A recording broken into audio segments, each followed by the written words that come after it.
Good morning, everybody. Tammy Maxine here, and I just want to talk about a little subject. I'm just being shown that they go together, and that's panic attacks or anxiety and hot flashes. So I want to kind of delve into body response and how woundedness or think about when you trigger.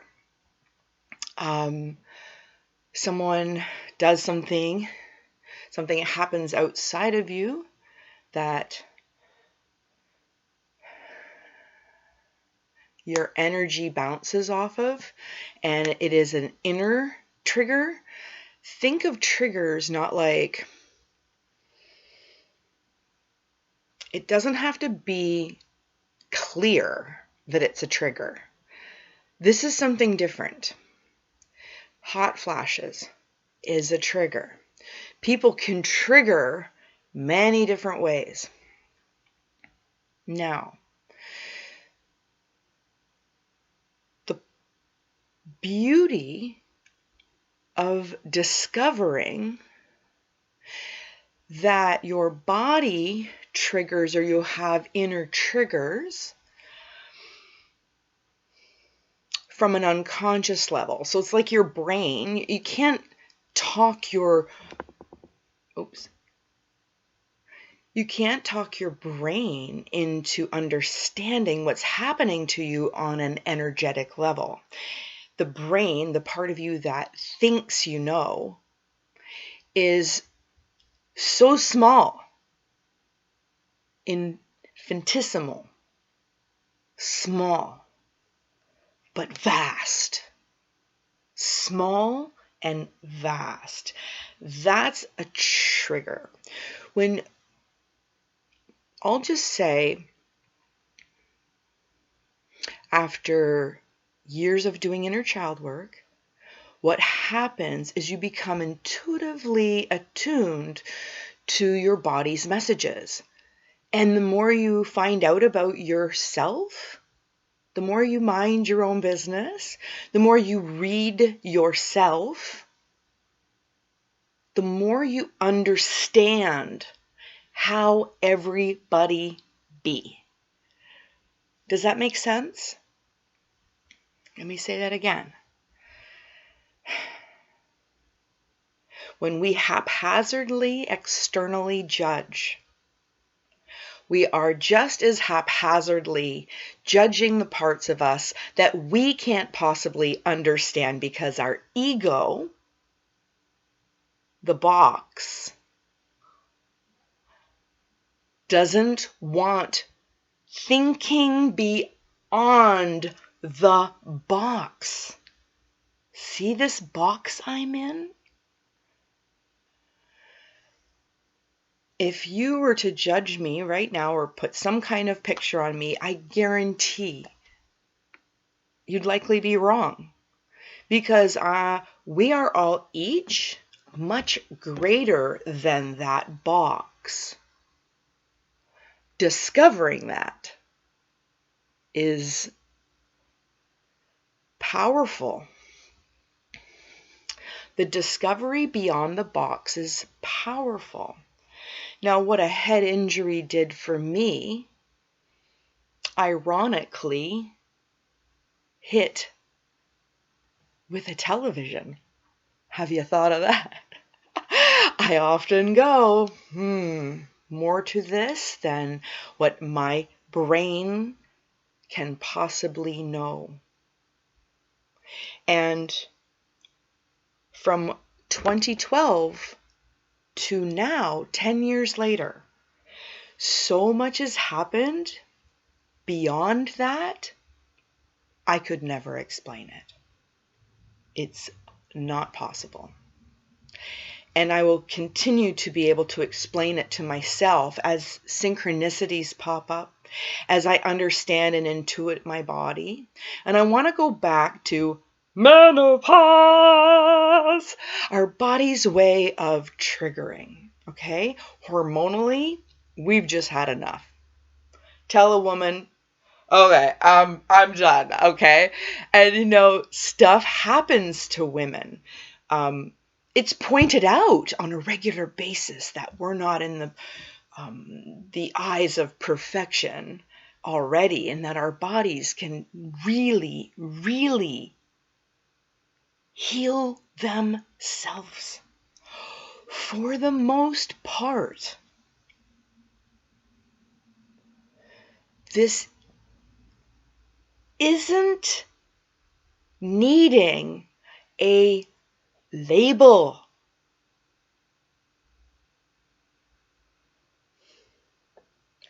Putting labels on illnesses also block miracles and healings from happening. So, the hot flashes that we experience around the same time, but there's really, like they say, 50 they. Who are they? The word is, at 50, something big's gonna happen. But technically, it's like here, it's like here. But this box right here is a parameter, is a boundary. But you can tune into your body by learning more about your body. But it's not about what, well, I don't know about you, but I think I failed science in school for a reason. I think it's geared for failure, not success. So, things I think things. Not 100%. I think of percentages. There's people involved all the time in organizations. And I'm talking like organizing to label something, which puts it in a box, which then doesn't give it the amount of consciousness. It's like the consciousness of it is right here. The omission, or the lie of omission, is that it's like this. So when people that are speaking beyond this expand even here, it's very painful for those that would like to maintain that it has to be a certain way kind of way. These are just aspects of all of us. And I think we've all been put in positions where we were taught this. If you don't ... it's just a bunch of people bossing other little people around. It's just a bunch of bossiness and not tuning into the child is coming in. Give it the stage, for God's sakes. Sit back and be a part of the audience. And, by then, mostly we've had, 18 to 25 years of singletonhood before giving birth and having a child, and then that child becomes this focus outside of you. And then there's another label.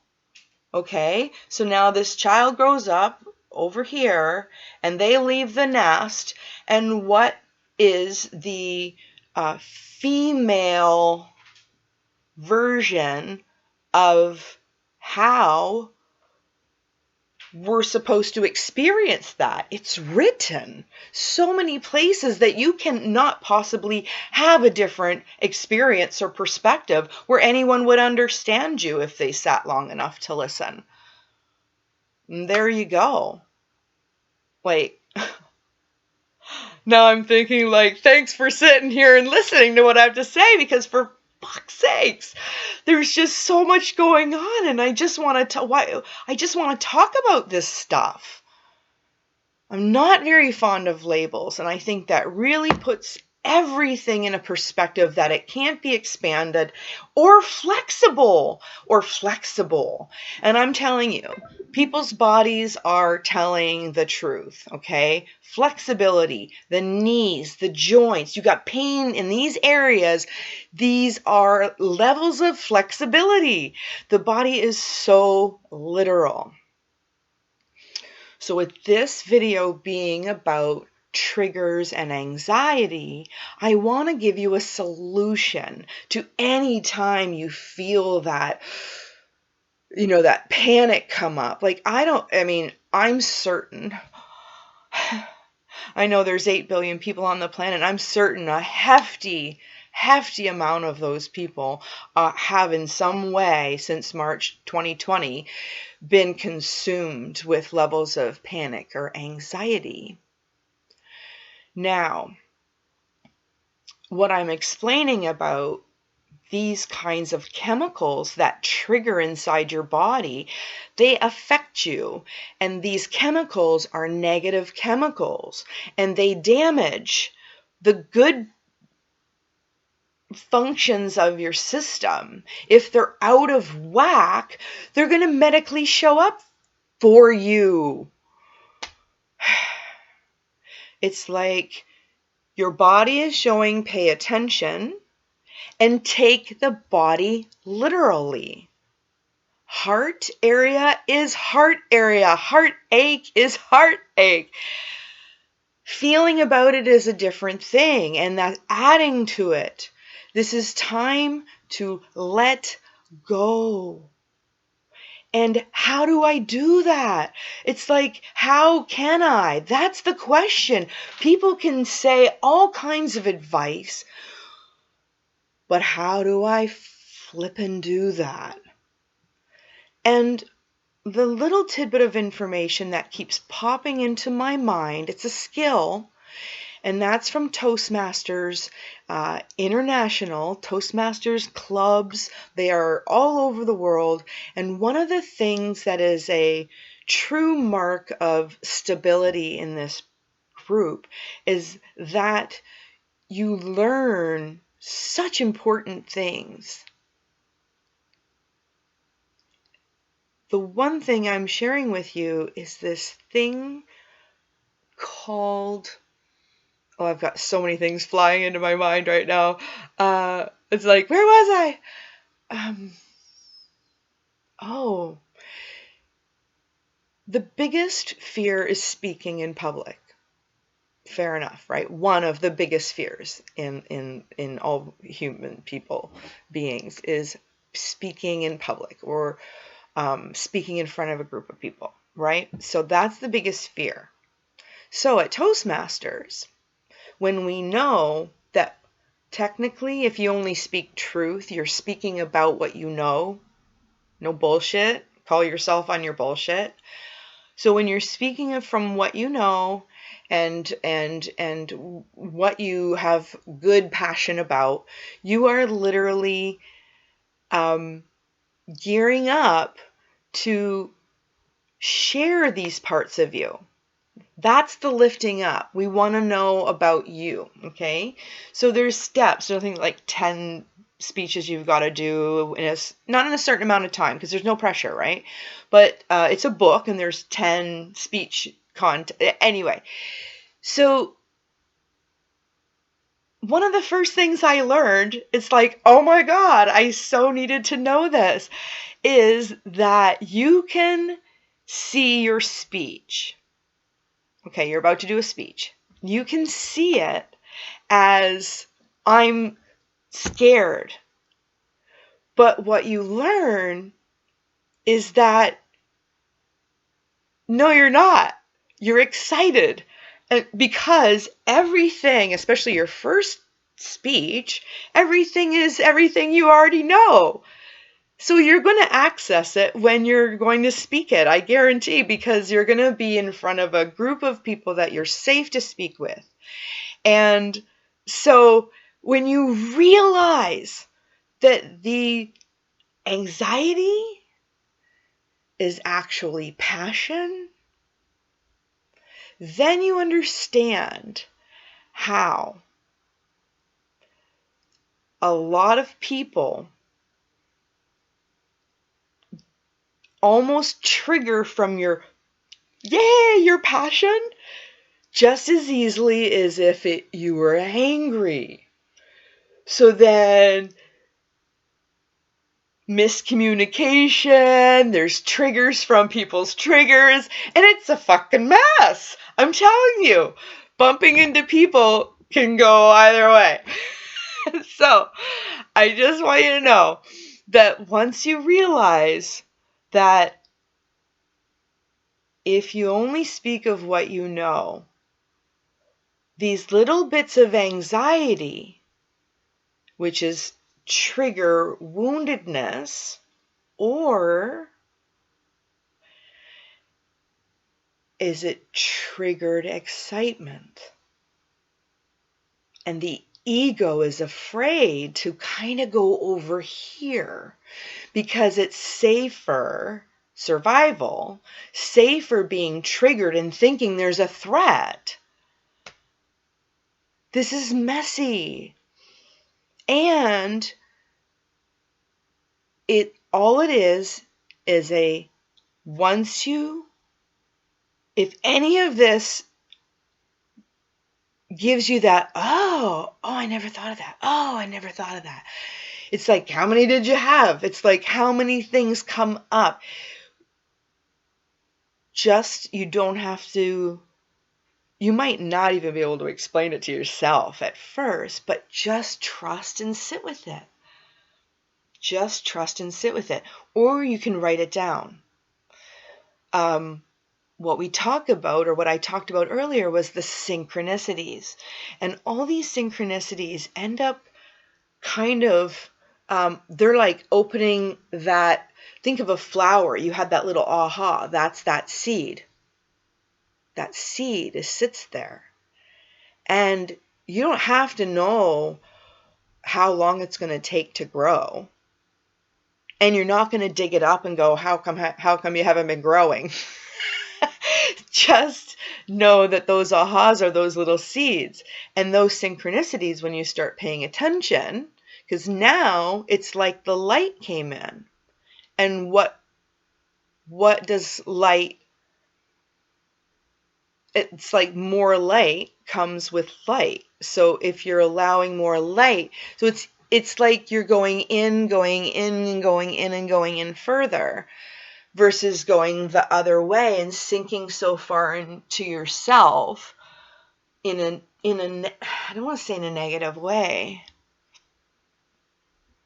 but in maybe a not so good way. I think the human experience has been geared toward thinking of things in the negative, especially when we're at this point where it's intense. And how do we just keep ourselves lifted on a daily basis? I think that's a good goal. How do you stay lifted? How do you stay lifted?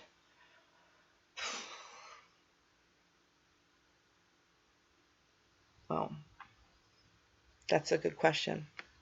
That's one of those questions you write down on a piece of paper next to your bedside or on a journal. How do I stay lifted? Soul notes.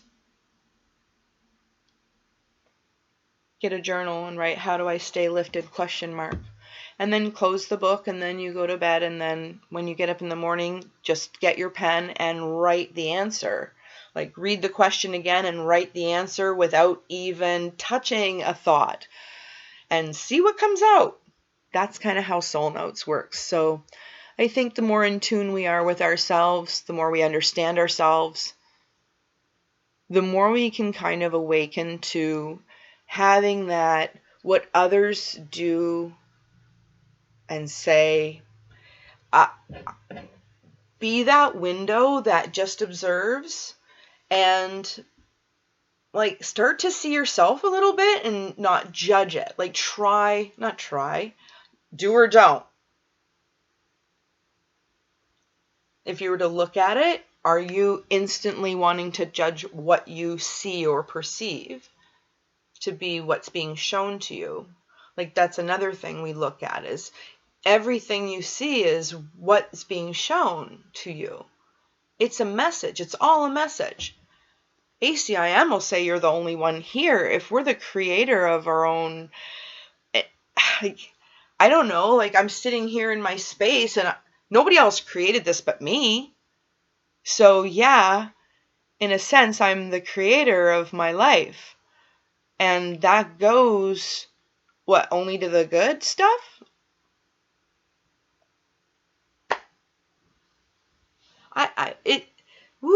It's a big subject. We'll leave that one for next time. There's more to this, I'm certain. Namaste.